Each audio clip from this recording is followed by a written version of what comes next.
नमस्कार दर्शक बंधु मु जीवन स्वागत करुच्ची मोर आज आउ नुआ भिडियो। तो दर्शक बंधु आपण गोटे बहुत बड़ा अपडेट था कि जहाँकि आपको प्रमाण सहित देखेबी। तो जोटा कि आपको भिडियो फास्ट लास्ट देखुं तो जापर कि असुविधा कौन अच्छी कौन ना और कौ विषय कहवाई जाऊँगी। तो आप सब जानते कि बर्तमान आम धान जो रेट कि माने आम जो सोसाइटी धान कि पाखापाखि 3100 टंकार धान किणा जाऊँगी। ठीक अच्छे 3100 टंका धान किणा जाऊँगी। तो ये 3100 टंका धान किणा तो 3100 टंका धान में आपने सब्सिडी केते पाइबे एवं जहाँकि सरकार डिक्लेरेशन करते कि 1800 टंका आप सब्सिडी पाइबा जाऊँगी क्विंटाल पिछा। तो आप 800 टंका सब्सिडी पाइबे तो सेटा कौन पाई असुविधा है कौन एवं जो मैंने धान आम किणुंट तो से केते क्विंटाल देले आ सब्सिडी पाइबे ना। तो से विषय टोटाल आप प्रमाण सहित देखिए और डिटेल सब जनइबी। तो जब वीडियो भल लगे तो वीडियो को लाइक कर चैनल को सब्सक्राइब करने जमा ही भूलुनी। तो दर्शक बंधु आप देखिपे कि लेखा है देखूँ बड़ चाषी को सरकार झटका मिलबनी 800 टंका इनपुट सब्सिडी। देख आपको फुल माने पढ़ी जनाऊँगी कौन आपको 800 टंका सब्सिडी मिलबनी।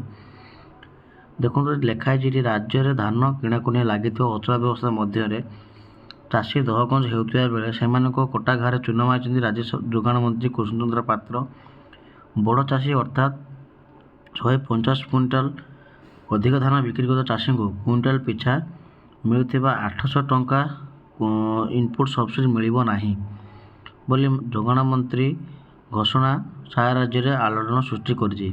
मंत्री कहते राज्य सरकार निज घोषणा अनुଯାयी चाषी सबु धान उठाइबे मात्र 150 क्विंटाल धान पर आउ 800 टंकार इनपुट सहायता दिज्व ना। 150 क्विंटाल धान पर्यंत चाषी 31 टंका पाइबे।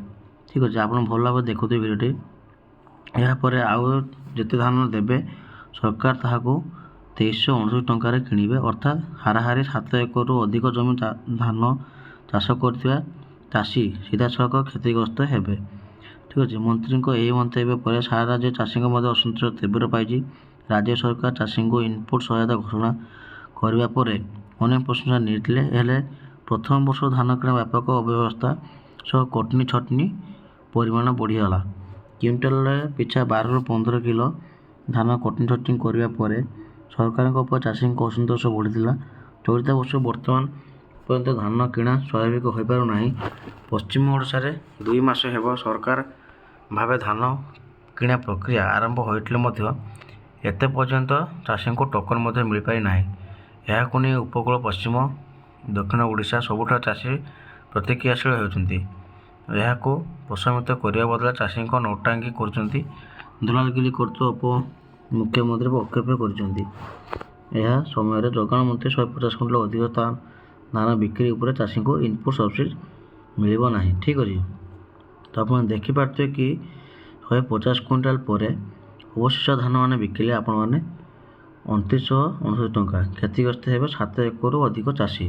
ठीक अच्छे तो मैंने सरकार डायरेक्ट कहते कि 150 क्विंटाल जब आप धान दौरान ताहले आपर धान नेक्स्ट सब्सिडी पैसा आसवा कथा से सब्सिडी पैसा मिलना। ठीक अच्छे तो देखिए कि आप प्रमाण सह आपको जनईदेली। तो देखिपे मिलने माने आपको 800 टंका सब्सिडी मिलना जहाँकि बहुत बड़ झटका लगे मैंने बड़ चाषी मैंने जो मैंने 150 क्विंटाल उपर धान दौले तो गोटे बहुत दुख खबर कि 2900 जदि आप 150 क्विंटाल उपर धान दौरान ताहले 2329 टंका आप धान देवे। ठीक अच्छे तो वीडियो भल लगे तो वीडियो को लाइक कर चैनल को सब्सक्राइब कर सहित